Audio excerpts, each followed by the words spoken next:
Now, this film comes to us about 20 years after the show was canceled. And Drew Barrymore bought up the rights, Henry. Yep. So it was like in development for a while, but then like Barrymore in like the late '90s like started to like find her footing as a producer. She had this shingle Flower Films that was set I up. remember that. Yeah, and so like she had done like Never Been Kissed, and I think she self-produced that, and that was a hit, and she was starting to gain some clout. So she buys the rights to this. She agrees to be in it, star in it, and executive produce it for $9 million plus a percentage of the gross. And of course, these movies were huge hits. So reportedly, she ended up making $40 million on the first one and $80 million on the second one. Woo. Yeah, so Drew did all right from these fucking Good things. for her. Yeah.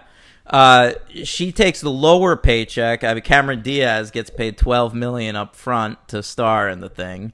And Lucy Liu, who was like the one they weren't sure about, they gave it to her for $1 million. So that part, Wow. yeah, which That's kind of insulting.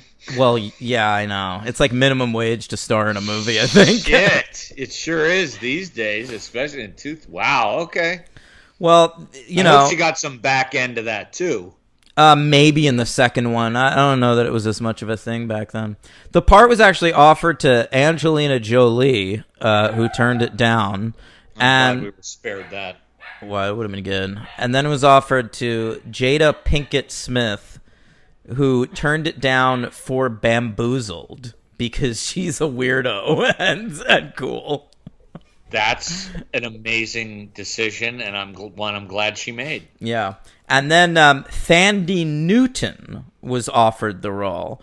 And in the trades at the time, they said that she was forced to turn it down, much like Dougray Scott with Wolverine in the X-Men movie, because, filming ran long on Mission Impossible 2. Oh, my God. Mm-hmm. That fucking movie, man.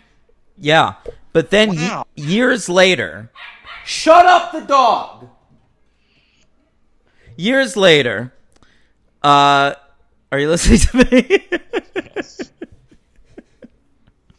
Years later, I read that Thandie Newton said that was all like bullshit at the time, and that she didn't accept the role because the head of Fox, Amy Pascal, who was later fired as a result of remember the Sony hack? Yeah. Yeah, she'd said a lot of disgusting bullshit that got her fired. And at the time, apparently, she was the executive in charge of Charlie's Angels, and she pitched the role to Thandie Newton, saying, like, we're going to make it a real, like, sassy 70s blaxploitation character. The first shot of you is going to be a close-up of your ass, and then we're going to pull out. And Thandie Newton was like, that sounds horrible.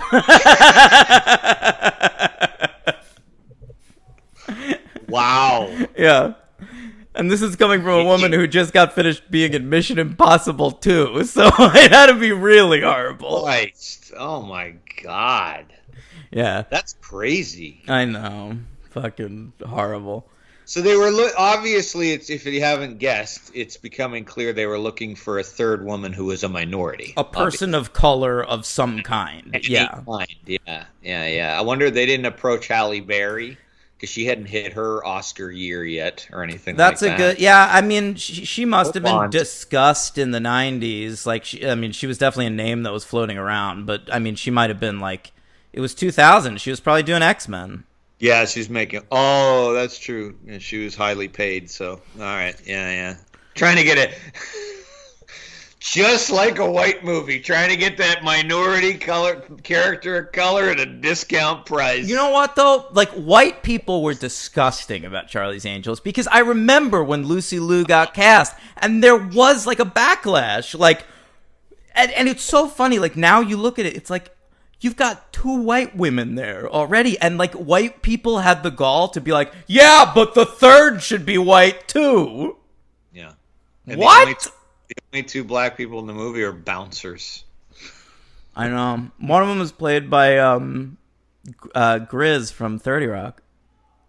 He plays one of Tracy Morgan's bouncers on 30 Rock. I recognized him. Okay. Yeah. Bouncers. I mean bodyguard, whatever. All right. This film is directed by McG. Have we discussed McG? Yes. Joseph McGinty Nickel? Terminator Salvation. I knew that off the top of my head, by the way. Well done. Thank you. Yeah, that's right. He directed that piece of shit. This is definitely better than that. I liked Terminator Salvation, as everyone knows, for the record. Mm-hmm. He's, of course, directed a shit ton of Korn videos, the video for 1 Week, It's Been, and the video for Pretty Fly for a White Guy, Globen, and the video for Smash Mouth, of course. Hey Now. Right? Actually, I was thinking Somebody. Sun. What? Oh, Walking on the Sun. Did he do that one as well? So. I don't see it. Oh, I think you're right, actually. He did do that. All right. So then he makes Charlie's Angels. Let's talk about his film career just briefly because we've discussed him before. He did the 2 Charlie's Angels movies. He did We Are Marshall, which is the second best inspirational football film of the 2000s, after Remember the Titans, of course. He directed the pilot episode of Chuck. He was supposed to direct the pilot episode of The OC, but he had to back out at the last minute to work on Full Throttle. And he ended up just executive producing it and replacing himself with Doug Liman, who's a much better director. So we were all thankful about that. And, then Terminator Salvation, This Means War. 3 Days to Kill with, who's that, a Costner vehicle? 3 Days to Kill. I think that's a Crow vehicle. No, Kevin Costner, baby. Oh. 2014 Kevin Costner vehicle. Oh, 2014. I'm thinking of the Russell Crowe Elizabeth Banks project that I actually liked. And it looks like since then, oh boy, this guy's career's really fallen off. He's directed 2 horror movies, The Babysitter and its sequel, and something called Rim of the World. Ooh. It's like kids fighting aliens. Sounds great. I mean, I'd watch it. Yeah. But anyway, that's what McGee's been up to. That's all I got for you, man. So they thought he was, I don't know, he tried his hand. He had some financial successes. There's no doubt about that. Well, he was hot. From Charlie's Angels through like We Are Marshall, he was like one of the top. I mean, he got a Terminator movie. Yeah, I mean they don't give Terminator movies to just anybody. No, that was huge. Yeah, and Bale famously got to yell at him, and we got his name in the rap. Please do the impression of Bale yelling at him because I love it. I'm trying to focus here, McG. You fucking come in the frame one more time. The way you say McG is very funny to me. McG. You know, I wonder if McG is a temperamental director because I read, or maybe he just doesn't like working with temperamental people, because I read that Bill Murray got into a fight with McG on the set of this film. Really? Yeah. I read that Bill Murray weirdly got into on-set altercations in this film with both McG and Lucy Liu, who he called a bad actor to her face and asked her what she was doing there. Oh my God. Well, maybe it's Bill Murray who's got Goodness gracious. I know. Huh? Sometimes Bill Murray takes a role because it's just too good a fit not to, and I feel like he's probably just miserable the whole time. Like he's on the set of Charlie's Angels just going like, oh, 3 more weeks till I could be on a Wes Anderson set. Like, horrible. And like Garfield was the same way. Like he was the voice of Garfield. Oh. Yeah. And it was like, of course, that's so great. Like, if you're Bill Murray, how can you turn that down? Right. Yeah. Here, I have a little surprise for everybody. It might be preceded by an ad, but it might not. But you'll be happy. So just be ready. Do you want me to go fucking trash your lights? Do you want me to fucking trash them? Fuck! And what the fuck is it with you? And what the fuck is it with you? I was looking at the light. Fuck! What the fuck is it with you? I was looking at the light. Fuck! What the fuck is it with you? I was looking at the light. It's fucking distracting. He's so unhinged. It's fucking distracting. It's fucking distracting. It's fucking distracting. Oh, good. Oh! No, fuck, no. No, fuck, no. No, fuck, no. No, fuck, no. No, fuck, no. All right. I think we should move on, but that's great. Understand. Fucking kick your fucking ass. You fucking understand. Fucking kick your fucking ass. You fucking understand. All right, classic stuff from Christian Bale. Do you want to know something? I had that in my liked videos from, I believe, when we did Terminator, and I found it, and it's just stayed there ever since. And so it jogged my memory, and I remembered I had it. It's really good. It's a good remix. Great. Yeah, I enjoyed it. What don't you fucking understand? So this film has 3 credited screenwriters, but apparently the screenwriting of this movie was a mess, and like there are like 40 drafts that they cobbled shit together from. The credited writers are a fellow named Ryan Rowe, who never really did anything else. Ed Solomon, who is, a very, very prolific writer, who probably best known for writing Bill and Ted and Men in Black. And John August, who wrote Big Fish. Anything else? I think a lot of Tim Burton shit. Oh, he wrote Go. That was like his big thing. Okay. Yeah. All right, so those 3 guys, all dudes. Do you think they hired a single woman to write a draft of the script? I would assume not. I would assume not as well. Men, no women. Yeah. Plenty, baby. All right, this film was nominated for plenty of awards. God damn it. So I checked that many. already, and Many awards. Okay, I checked this, and I only came up with one called the Stinkin' Bad Awards. So that was on okay. Wikipedia, and Wikipedia's... I will say their entry for the Charlie's Angels film is woefully incomplete. I had to find most of my info on IMDb this week. Go ahead. All right. The Saturn Awards, of course, recognized the Charlie's Angels film. All right. Saturn is between Uranus and Neptune. Saturn, whoa, sci-fi films. Classic.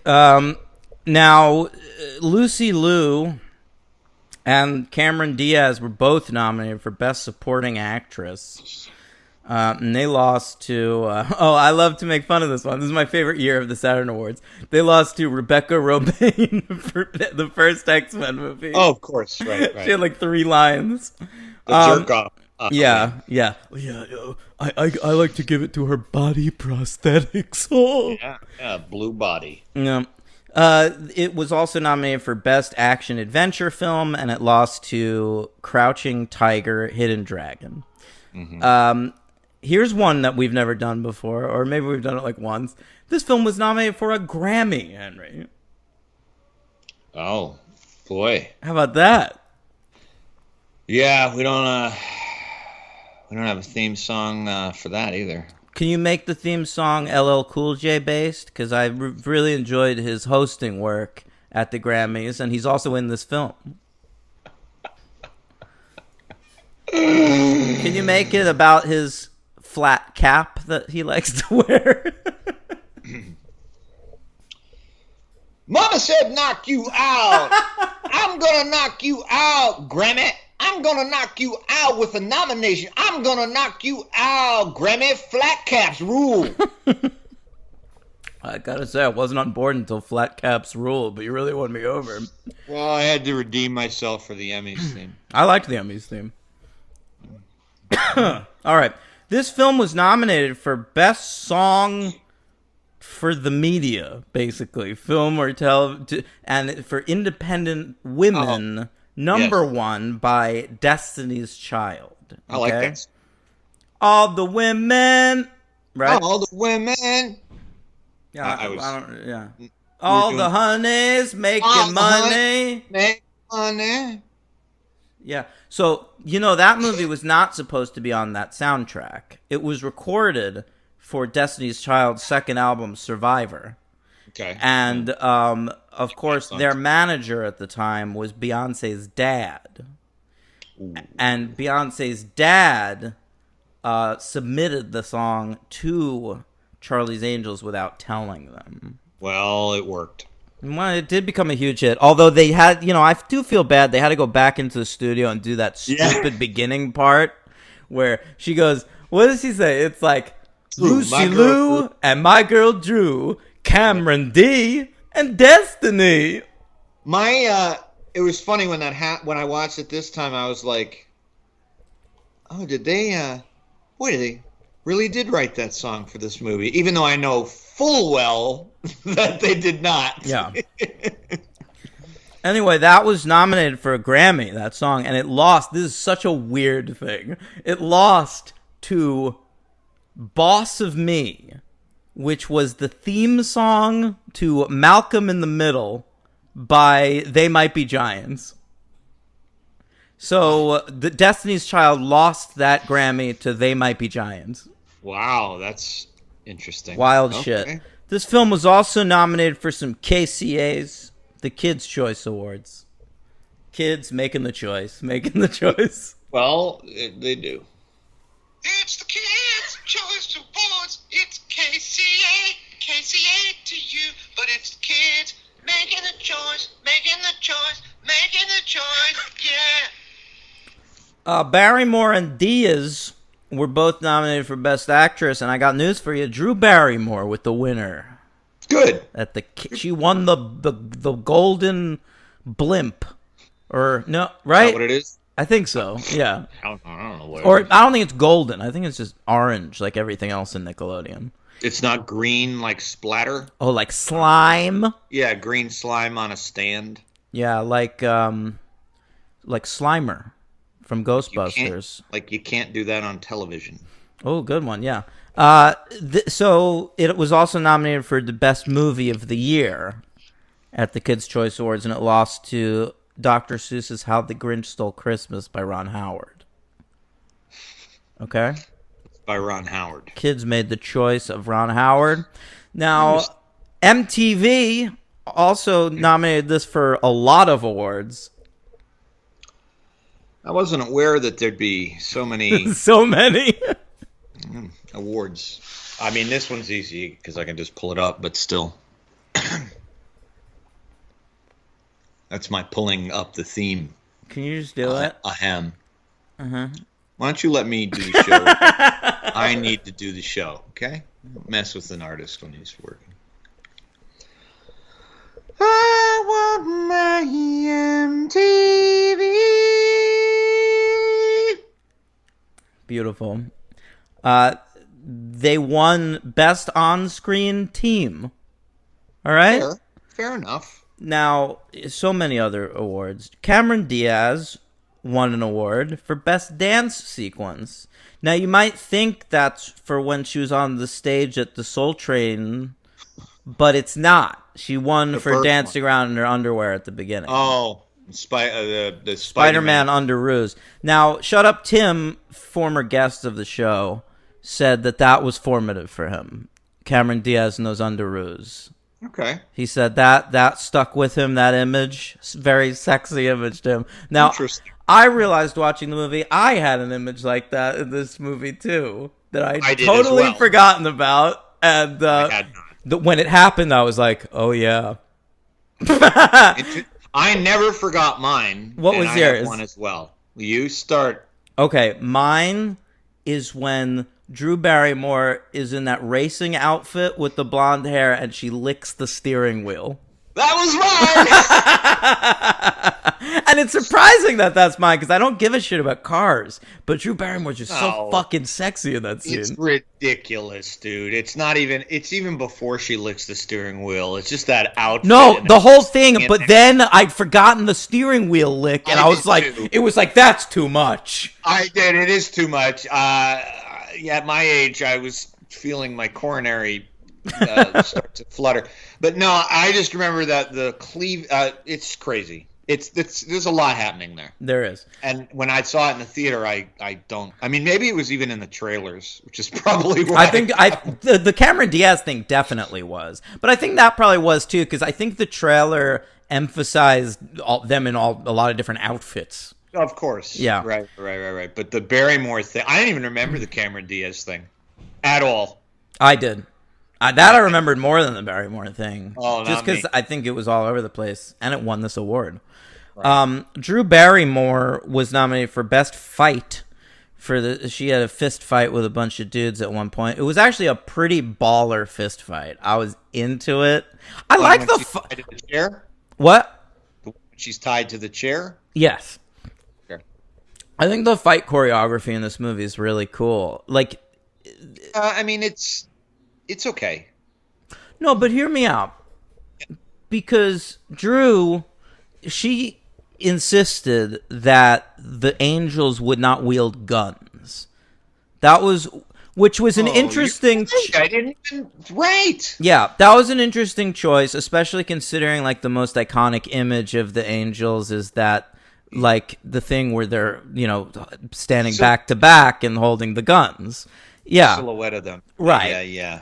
So they decided not to have guns in the movie except for the villains. And what that opened it up for is that anytime there was an action sequence in the movie, there had to be fight choreography. Sure, that's true. And I was kind of into it. And I don't think the fight choreography was especially impressive.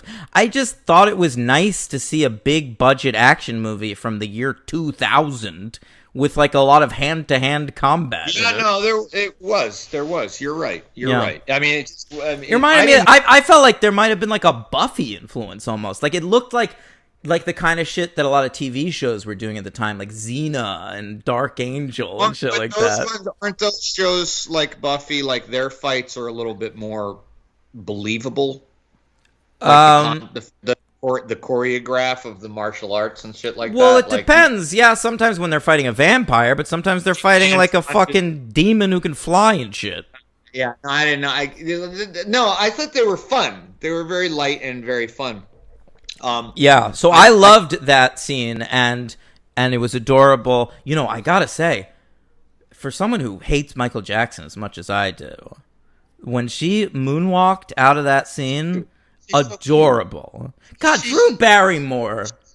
You can't not love her. What a national treasure. I agree. I've loved her as long as I can remember, man. She's never stepped wrong for me. Like, even when she was at her most nuts, she just always seemed like someone with raw talent who was trying to make it work. She's got it. I agree with you, man. I think I even saw many years ago Never Been Kissed, and I remember thinking she was adorable and I've cute. watched that like 4 or 5 times.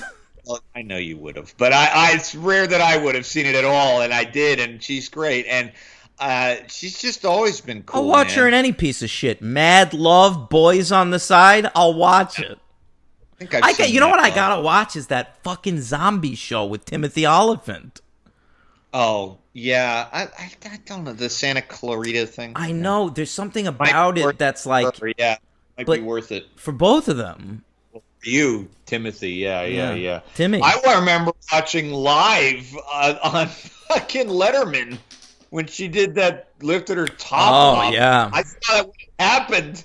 It's like 11 midnight, and I was like, holy shit. Yeah, I've only seen clips of that shit. That was wild stuff.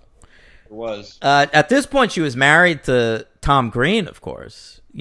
Green's in the movie, and he's there because they were married. He was going through his testicular cancer thing during the making of this film.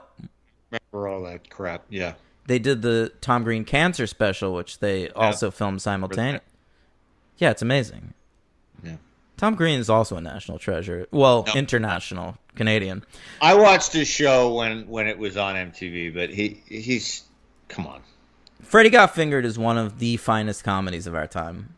I didn't participate.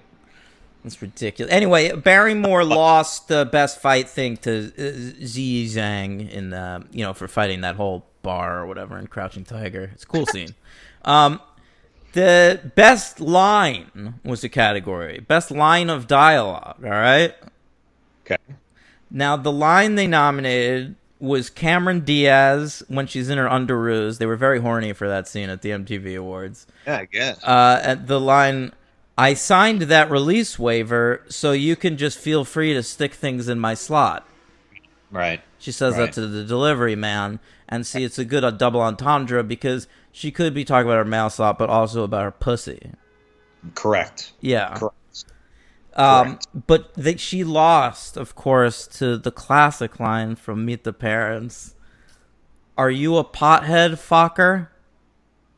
I assume that's something Robert De Niro asks Ben Stiller. That's the line they took from that I movie. know. Wouldn't you think it's, I have nipples, Greg. Can you milk me? Not the, and that's the classic line. It is. It's never even made me laugh very much at all, but it is. No, it's terrible, but it's the classic line.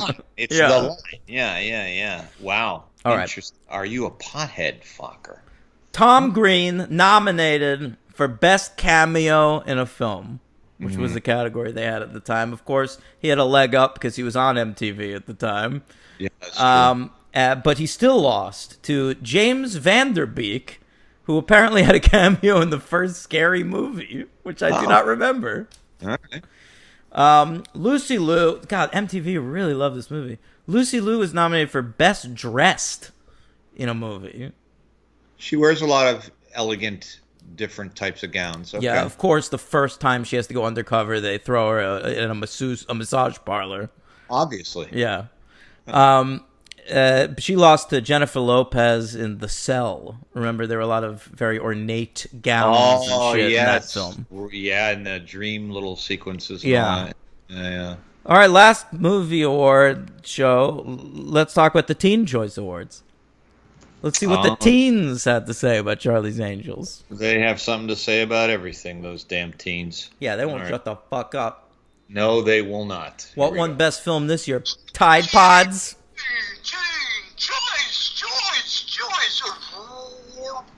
Okay. Tide Pods? Yeah. Yeah. Got it. Took a second.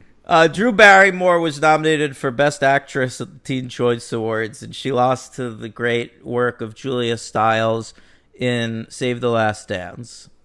Save the Last Dance with the kid from Finding Forrester. Yeah. He's the man now. You like how I remembered that? It's a great ref, yeah. I mean, it's really the only two things he's been in, right? Yeah, but I don't usually do. You mean black actors? Exactly. All right. It was nominated for Best Comedy, and it lost to Miss Congeniality. Stay tuned for that. I think that's a Kyle pick this summer. Hey, it's got a very good actress in it. You mean, God, I can't think of a second actress in that fucking movie. That's right, because she's so great. I was going to say William Shatner. That's all I can remember. Right, but you don't have to. It's just one.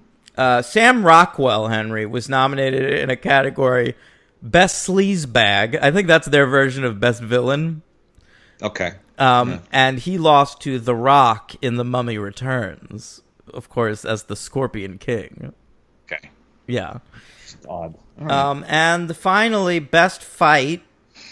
They lost to Julia Stiles versus Bianca Lawson in Save the Last Dance. I didn't remember there being a fight in that film. But apparently it's great. The teens loved it. Maybe she cold cocked somebody. Bianca Lawson, of course, I first encountered in 1997 on an episode of Buffy, in which she played Kendra and was, of course, high school aged. I then encountered her in Save the Last Dance 4 years later, where she was still playing a high school girl.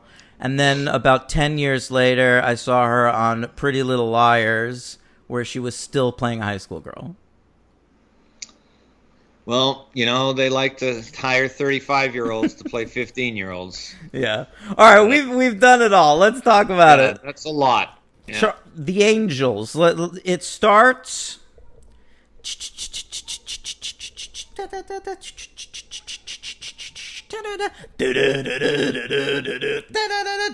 Yep, that's right. Did you predict that the Charlie's Angels film would start with Blind by Korn? Yes, because I read your Letterboxd review first. Oh, all right. Well, listen, And another one of their songs came back, didn't it? It was the same song. Yeah, that's what I thought. And you said they didn't say "Are you ready?" But they did it later in the movie. But at the beginning, it was so weird. First of all, the reason Korn's in this movie is because McGee's directed a lot of Korn videos. Okay, there you go. Including the one for this song. And so this is the first track on their first album. And the whole point of the song is there's like a minute-long intro that ends with Jonathan Davis going, "Are you ready?" And fucking, it's so strange to start a movie with the intro and to not play the "Are you ready?" part. For more coverage on Jonathan Davis, check out our Patreon where Dan and I dissect the record. Entire, his solo album, right? And contrasted with Mr. Bungle. That's right. Classic episode. I really like that episode, actually. That's a good episode. A good episode.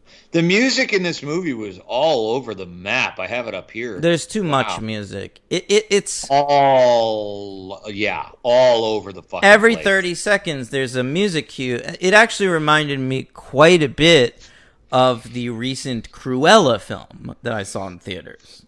Okay. Now that's a warmed over piece of hot garbage, but the thing about that movie, it has a wild soundtrack. Like you look at the soundtrack for that movie, I feel like you never spend more than 40 seconds on a song because then you're on to the next song. And you're never without a song. Like the only time you're without a song is when you hear a snatch of score. Yeah, and then you're like enjoying the score for a little while, but then it's like we gotta get a Rolling Stone song in there, and then you're gonna hear a song from the '80s, maybe Tiffany, and then hang on, Led Zeppelin. Now, hey, it's so crazy. I feel like there's only a handful, if not even less, amount of directors who don't bother me with too much music, pop music, meaning not score, like songs, and that's Martin Scorsese.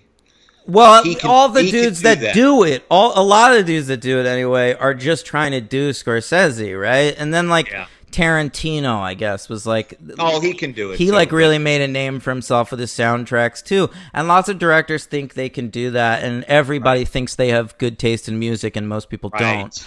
Right, but Tarantino did it even different thing, right? Because he ended up making some movies where the music is just simply diegetic, so it's like part of the movie. What movie? Jackie Brown, Pulp Fiction, where we're listening to the songs that the same thing. Really? Pulp Fiction's all diegetic? No, I said some parts, not all of it. Oh, well, yeah. No, Girl, You'll Be a Woman Soon, we're hearing it, Uma puts it on, that type of thing. Urge Overkill. Correct. Jackie Brown, the one that she plays in the car and introduced Robert. Whenever I think about Urge Overkill, I think about that line in High Fidelity when he says he's going to name his band Kathleen Turner Overdrive.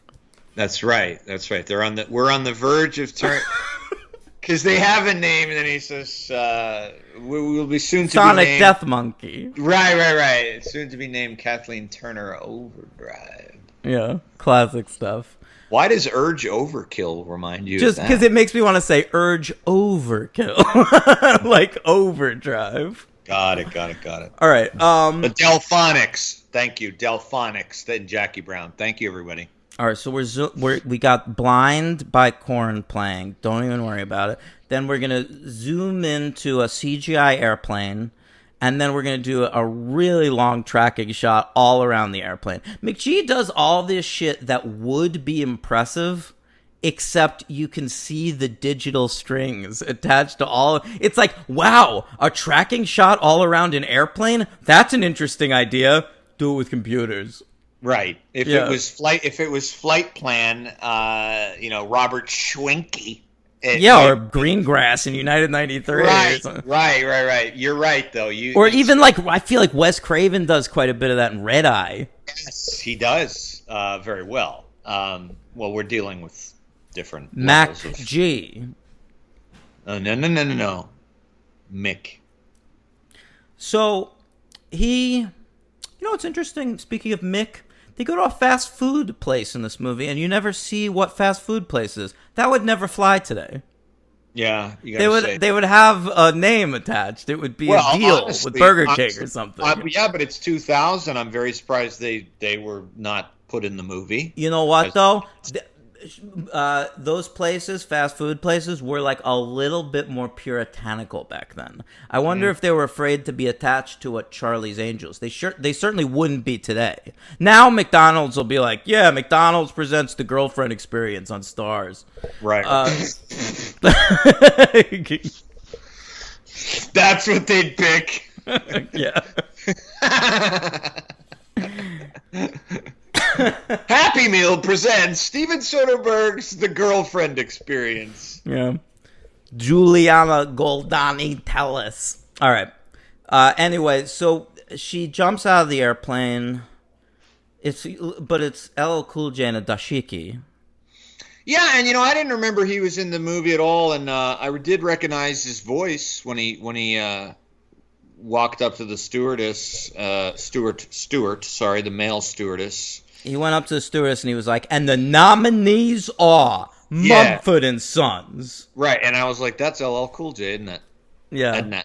And then we see that it is, and there's a very amazing, convincing bomb diffusion that happens in the plane and outside the plane, and it's great. I love when the Angels have to deliver exposition. Like Drew Barrymore's pretty good at it, but there's a there's a bunch of scenes where Cameron Diaz has to say stuff like, the global positioning system. It's just she's saying these things that she's clearly like I don't even think she like practiced the line. Like she's sight reading on film.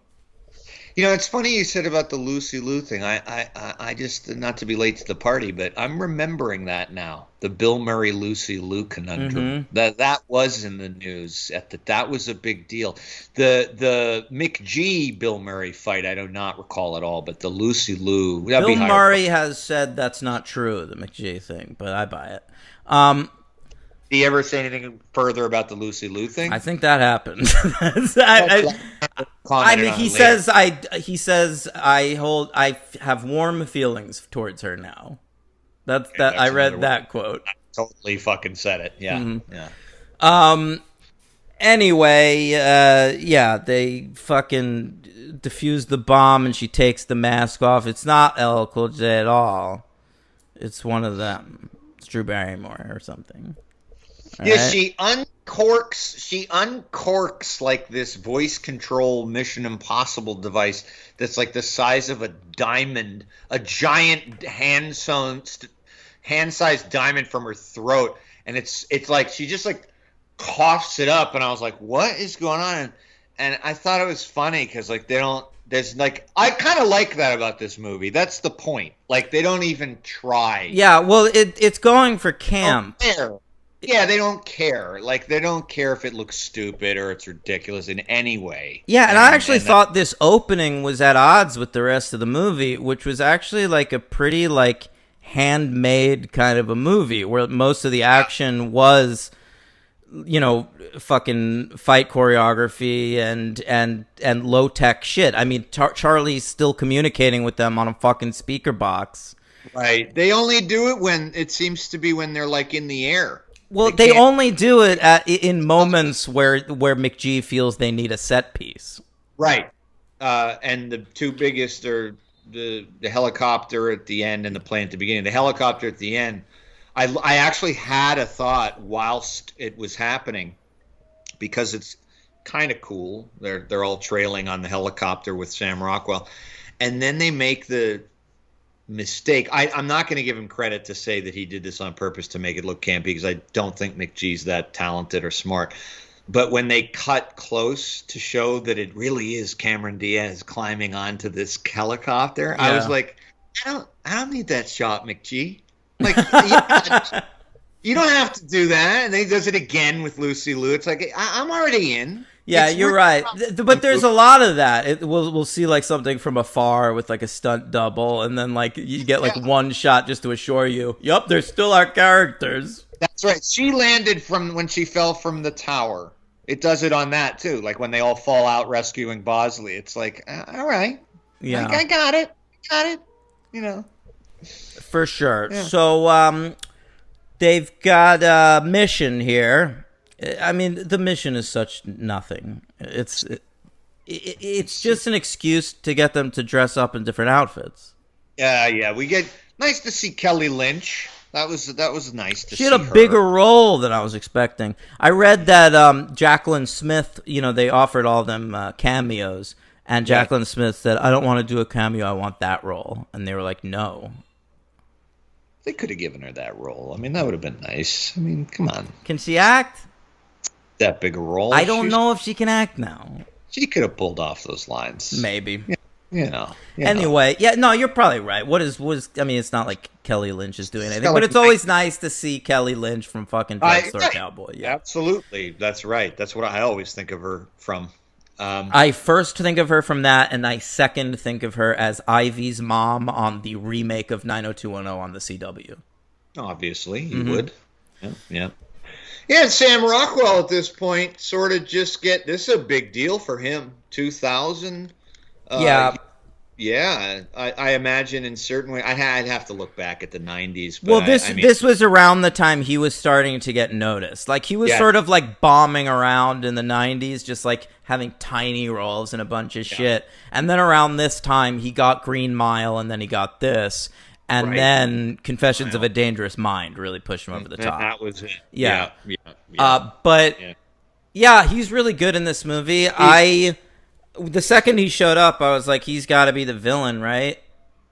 Oh, you didn't remember any of that? No, I really didn't. I saw both these movies in theaters, and I've seen neither one of them since theaters. Me neither. But for some reason, it stuck in my mind because of the sequence after he sleeps with Drew Barrymore. I remember it going very, very sour, and he's really mean and nasty.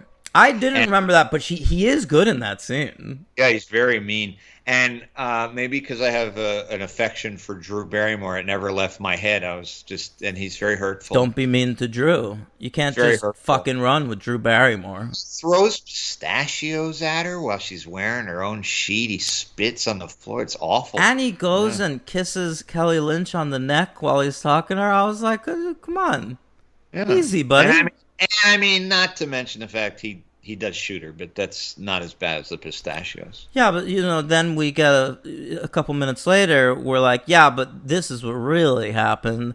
Cue bullet time, because The Matrix came out last year.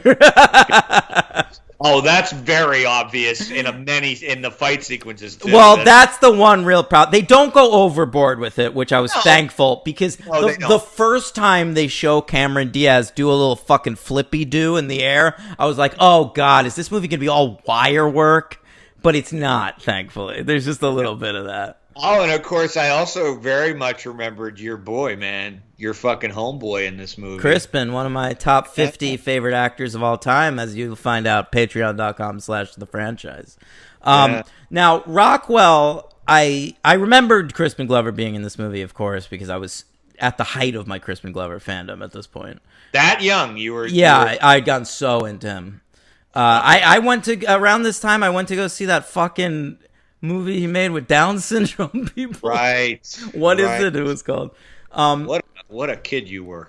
Yeah, I loved Crispin. I saw Willard in theaters, which was like a year or two after this. So Rockwell, though, I wasn't sure about. I didn't remember him even being in the movie. And so Luke Wilson is established prior to Sam Rockwell in the movie, and we get that scene with him and Cameron Diaz where he's like, your smile's amazing. Yeah. And she immediately wants to fuck him. And so I was like, oh, we're doing love interests. Like, I forgot that. I was like, oh, we're setting up love interests. Interesting. Well, Lucy Liu never gets one because she's... No, she does. Who's her love interest? Fucking Ed, the monkey from the baseball movie. Oh, Matt LeBlanc! I forgot he's in there. Right. Matt LeBlanc is like an actor, and she's running lines with him on his in his trailer. They're a couple.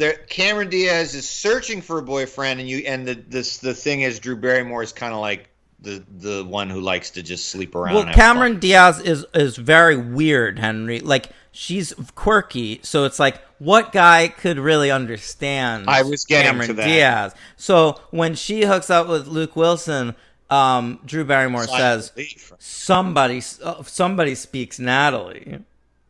And I was like, oh, yeah, she's not like other girls. No.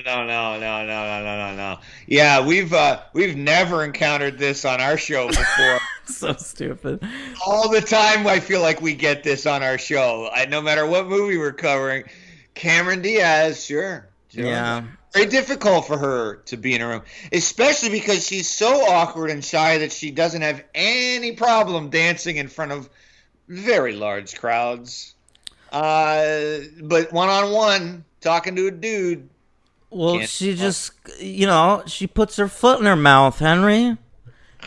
Sometimes like, the most beautiful women on the planet don't really know how to relate to other people. That's right. Yeah. That's right. And if you talked to me like that and was fucking up her words and stuff, I'd be like, oh, nice. See you later. Yeah, fucking nerd. I'm out of here. Speaks Japanese, too. Okay. Loser. So that was established. And then, like, a couple scenes later, they save Sam Rockwell. Like, remember, like, he's faking being a kidnappee. And Correct. There's a moment where they take, like, Sam Rockwell's blindfold off or something, and the first angel he sees is Drew Barrymore, and McG adds on the soundtrack sort of like a pring, like a love forming. I get it. Yeah. I get it. And so once that happened, I was like, oh, is Sam Rockwell just her love interest? Right. Okay, I get it. I get why you were fooled. We'd been introduced to Tom Green already, but he's not really a serious love interest. He's just the Chad.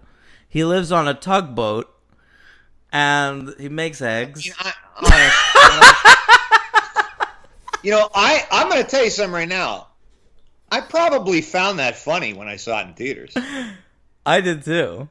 And I didn't now. I did. It's so fucking stupid. I loved so it. So dated and so dumb. MVP. Don't me with that, please. I'm don't. dead. I'm going to.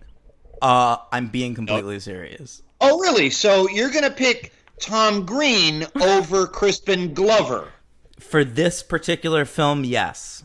And over all three angels, and Bill Murray, Tim Curry.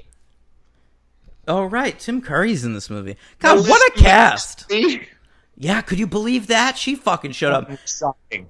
And I probably popped. Like, when I saw this movie in theaters, I was probably like, oh my God, it's Suki from Gilmore Girls. Got pumped. Anyway, yeah, Tim Curry, he's good in this. He's got a beard. It's goatee Tim Curry. You know he's going to be a dick when he's got that beard. It's always great, man. Mm-hmm. Yeah. What? Who else you got? Oh, no. Well, I want to talk about Crispin's performance a little bit because I've always remembered one anecdote about this film, which is that he had a lot of dialogue in the script and he thought all of it was stupid. And he asked McG if he could just not do any of it. And so the whole role he delivers in complete silence. It works. He doesn't have any lines in this movie. Nah, it works. He's awesome. His face work is just his body work. He seems like such a creep. And every so often he'll just throw in a huge shriek for no reason at all. Yeah, and that's terrifying. Yeah. Part of his, yeah. And when he rips out Drew Barrymore's hair, he sniffs it and rubs it on his face. It's very nice. And I didn't remember he also does the same later to Lucy Liu, and which had me trying to remember when did he get her hair. Let me ask you a question. I think it's the same. I think it's Drew Barrymore's hair. I think he. No, it's black. I think I didn't believe so. I just motioned to you. I think it was dark. Yeah, you did. Henry just mimed rubbing Drew Barrymore's hair on his face. Lucy Liu, but yeah, Drew Barrymore. I'd rather be Drew Barrymore. What were you gonna say? You thought what? Oh, I really do think that was Drew Barrymore's hair. But okay. Regardless, one of my favorite music cues in the film, of course, was when she had to give Tim Curry a massage, and they played "Turning Japanese" by the Vapors. Did you enjoy that? That was something else. That was something else, man. I forgot I took notes on this movie. Here we go, because I've just been enjoying talking to you about it. Yeah. All right, here's something that played different now than it did back then. Okay. There is a scene early on in the movie where Lucy Liu is talking to her boyfriend, Matt LeBlanc. Okay. And Lucy Liu sort of very casually explains to Matt LeBlanc exactly how you manufacture a bomb. Yeah. Right. Yeah. And Matt LeBlanc is like, yes. How do you know all that shit? And Lucy Liu covers her tracks, no problem. She's like, well, it's amazing what you can learn on the internet. And Matt LeBlanc's like, totally, you're right. But it's so funny to me now. Like, if you were dating a girl and she was like, what I do with my spare time is learn about bombs on the internet, you'd be like, I'm alerting the FBI. That's not even what I thought you were going to say, because I just took that as part and parcel of the ridiculousness of the movie. But of course, you're right. I thought you were going to say how innocent in 2000. Oh, you're right. Just the idea and the idea of terrorism. Right. My first thought was in 2000, I was in college. I only used the internet to email people and get and professors I didn't even. I was using it to look up naked pictures of Drew Barrymore. Of course, yeah. I didn't have a computer. I had to go to the lab. It's so funny when I think the internet, this new amazing phenomenon where you can find information. You know what I thought about actually in the race car scene? They're playing an Aerosmith song that they wrote for this movie. It's called Angel. Oh, they wrote it for this movie? Yeah. Really need to stop. I mean, they can't. I thought it was all right. All right, so I never saw Aerosmith live, folks. I do think they've got some great songs. I fucking hate them now. I hate them so much. Now? This is 20 years ago. Back then in 2000, I was already done with them too. But Jesus Christ, all right, they cannot. But what I'm saying is they were, they just had a huge success with a soundtrack, with the Armageddon soundtrack. So they wrote this song "Angel Eyes" for this, which I thought was weird because they already have a song called "Angel" that they could have used for this movie, no problem. But they wrote "Angel Eyes." It's an okay song, and I thought about how I had that song on Napster, because I didn't want to buy the Charlie's Angels soundtrack, and I loved Aerosmith. Sure. So I needed to collect the B-side. I understand. Yeah. I understand. And it gave me flashbacks to Ace Ventura, because in Ace Ventura That's a good Aerosmith song. Yeah, from Get a Grip lineup. But it's like a montage that they're running around and shit, and it ends with him going and on the song it ends with Steven Tyler sighing like that, and they did the same fucking thing in this. This has a beat taken directly from Ace Ventura: Pet Detective. Oh well, and it's a car chase, so yeah. There's also some stuff that wouldn't be done today too. Oh, I'm sorry. I also forgot that when Lucy Liu's giving that massage, she yells "Bonsai" when she jumps on his back. Yes, she does. That's good stuff. At least Lucy Liu's Chinese and Japanese, so she's not a white person yelling "Bonsai" dressed like a geisha. Hey, Lucy, we're having a fun time here. We've got a fun joke for you for this scene. It's about how we bombed all your ancestors. It's about how everyone you've ever known in your extended family is dead. Hold on. McG, see if she'll do it. Tell her. Lucy, just say "bonsai" for shits and G's. It probably won't make the final cut. Just something we're trying out, maybe for the gag reel at the end. Drew, would you mind dressing up like her too, putting on a geisha robe? Maybe we'll put some paint on your face, maybe make you look kind of, I don't know, yellow, something like that. God. Remember that? Yeah. That surprised me. I was like, oh, I didn't remember that. What? Maybe I missed something. It's in the movie. What did she do? So there's one part where they're all dressed briefly as geishas. Yeah. Barrymore has like blackface on, but it's like Asian face. But is it white? Is it white like kabuki? No. That would be something. That would be something else because that'd be like a theater thing. Yeah. It's like brown, almost like they're trying to make her like Indian or something. It's very very horrifying. strange. I didn't pick up on it.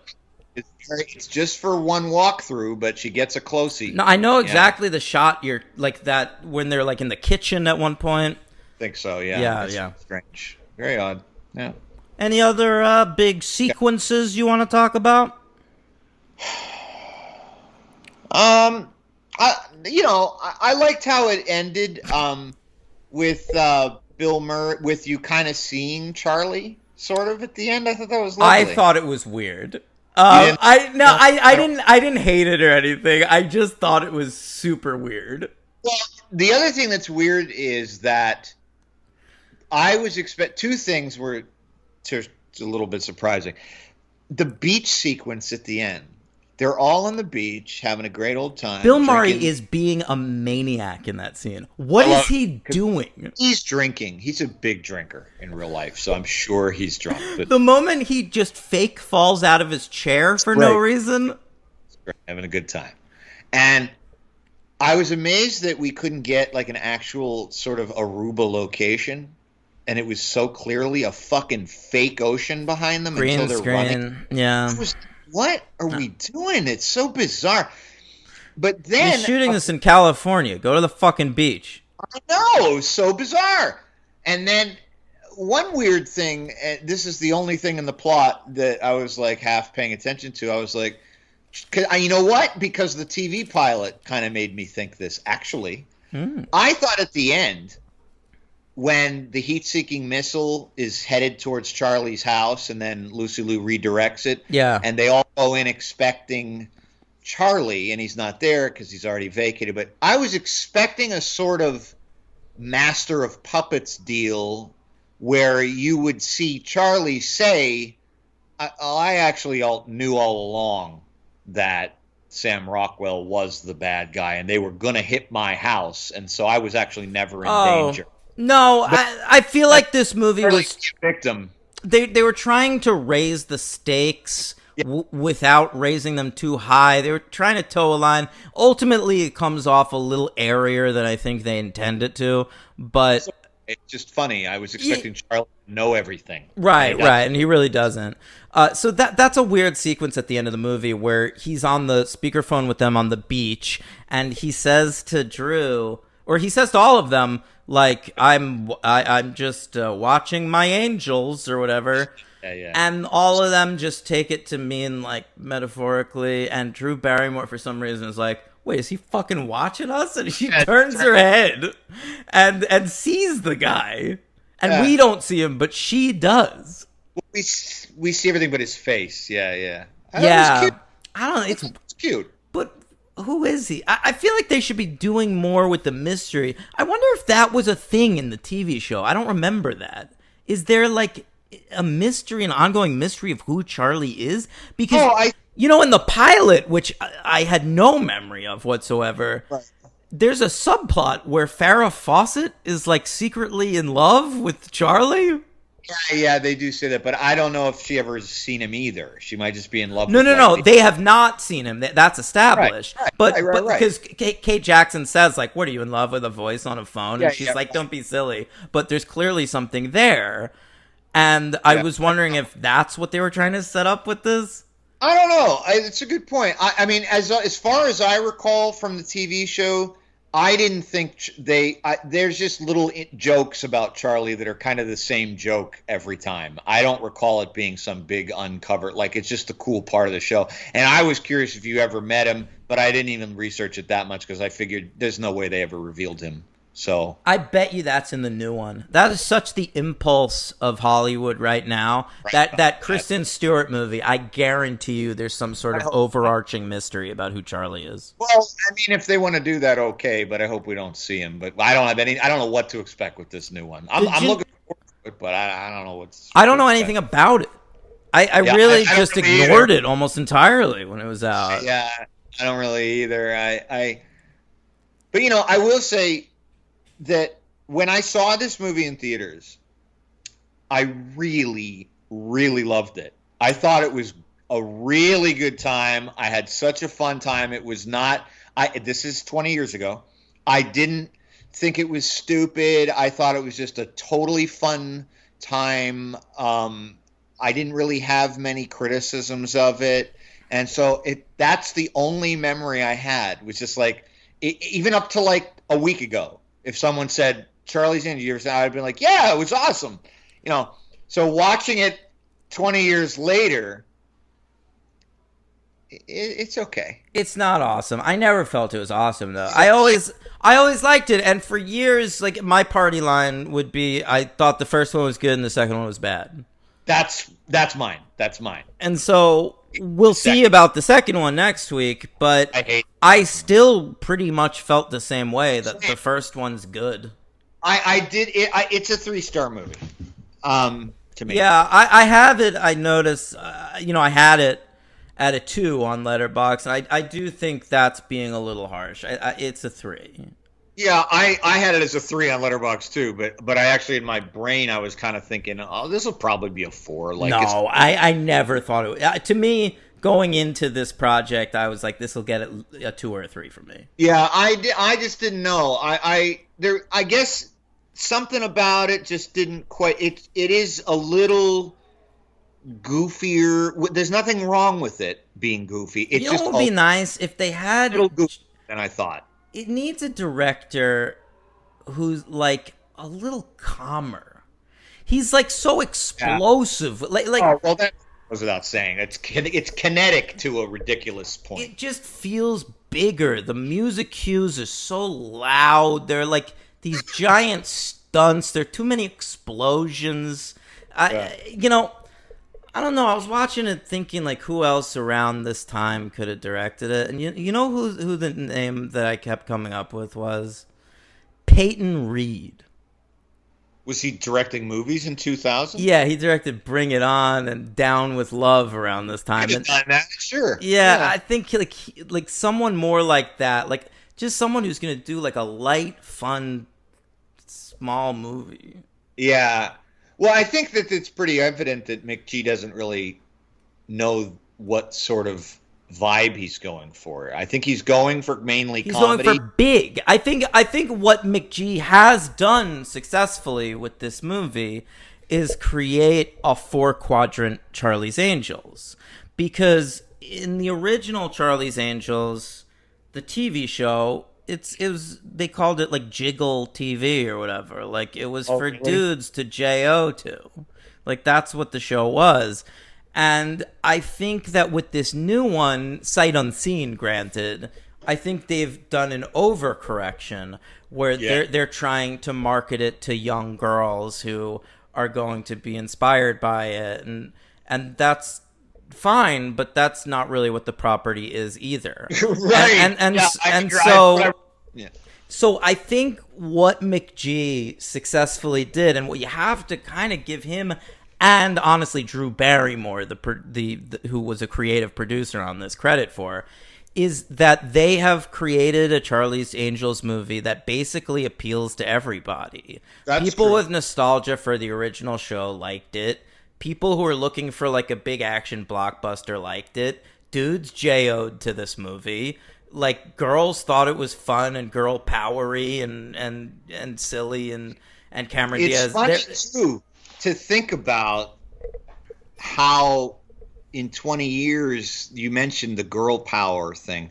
how in 20 years that's really changed the conception of girl power too, because it was really big like that. The three women could carry an action film. The Beyonce song took off like a rocket. Yeah.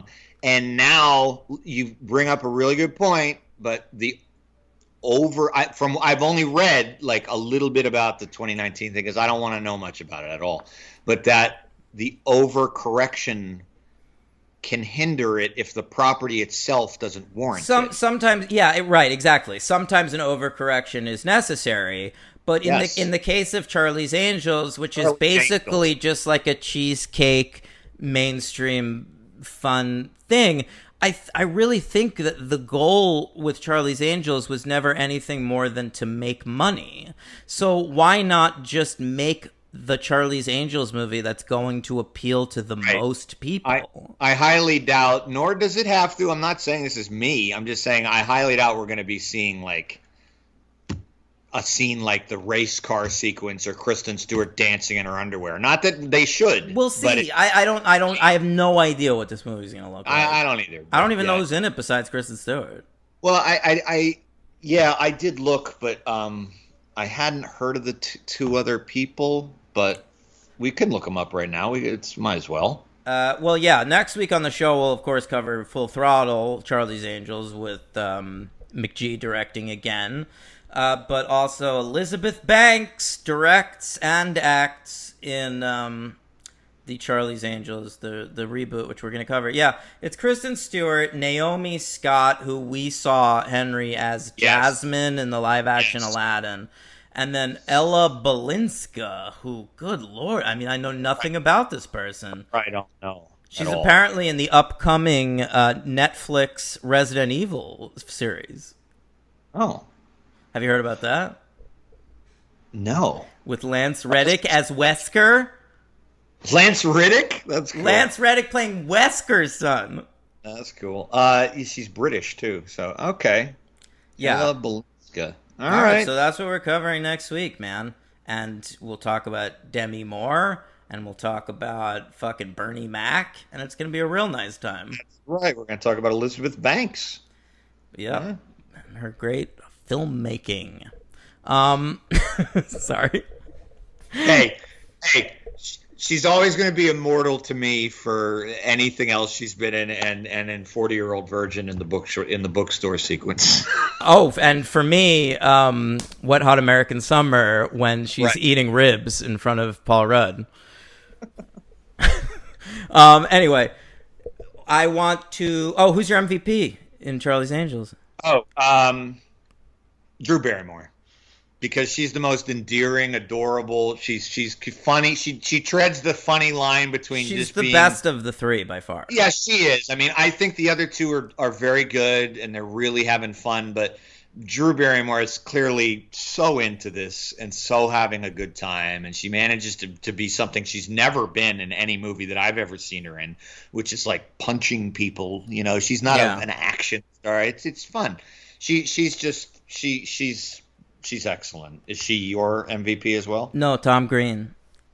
Okay, well, he's my LVP. So the who's Chad. You didn't like the part where he was like, "Is it the Chad?"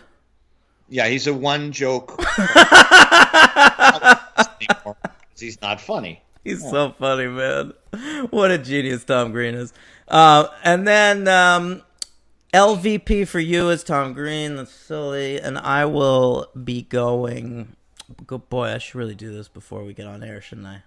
Maybe. I always think I should, and then I don't. Well, to your credit, you do a lot more of the awards research and all that shit, so I understand. Yeah. God, I pretty much like everybody in this movie. It's kind of a bummer to give it LVP. You can give it to LL Cool J. You know, it's not bad, man. I will. I'll give it to LL.